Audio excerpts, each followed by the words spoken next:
It's just been bonkers all over. But it's so exciting that we've managed to bring it to Burnley, and he brought it to Lancashire. And not just that, we was on the international news last night, and I was asked, what's the best thing about Burnley and Lancashire? And I think it's the people, really. I think it's the people, the area, everything's wonderful. It's a real feel-good film. It's the little man taking on the big banks. It's Dave v. Goliath, yeah. It really is. And Rory plays such a good part. He looks more like me than I do. What was it like when you first met Rory? He came up to my house and he knocked on the door. Literally, just knocked on the door. I knew he was coming, but I didn't know what time. I opened the door and there he is, larger than life. He says, "Hiya, Dave. Meet Dave." You don't get any better than that, does it? The story itself, the story of Dave and what Dave's achieved here and in his own life, but also within in the community of Burnley, that was sort of so. It instantly felt like it had a very, very strong connection with an audience beyond just Burnley, and we were very lucky to be able to film where in Dave's house amongst the people that Dave looks out for. For me to be able to get to know a town that I didn't know particularly well either.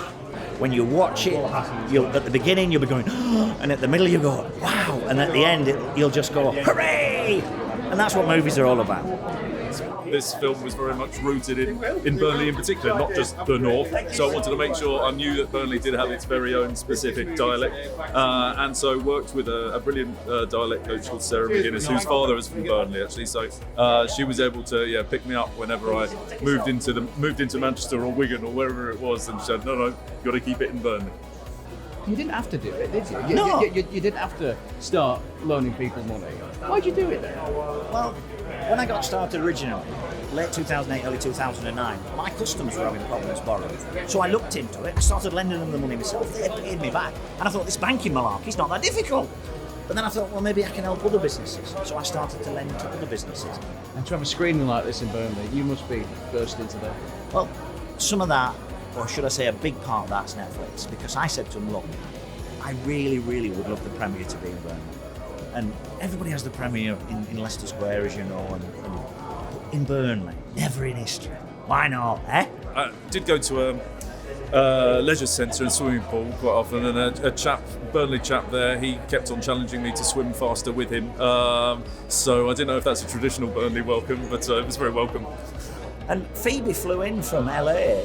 She's doing a massive big blockbuster out in LA, and she flew in. And the first day she arrived in Burnley, I took her into Burnley Market, and we got her a chip butter. I said, now you're living the dream. A little message for people there. I'd just like to say thank you to everybody. They've all been so friendly and so helpful. When we've been filming right across Burnley and Lancashire and Colne and Pendle, we've been everywhere. And people have been so helpful. And I'd just like to say a big thank you. When they see us in the bus this morning driving through the town, everybody's waving, and that's nice. What do you really want this to achieve? If we can get to a position where we can inspire as many people as possible to do whatever their dreams are.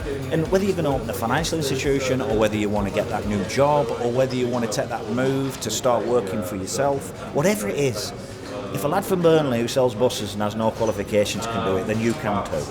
So whatever it is, take that step and let's make it happen.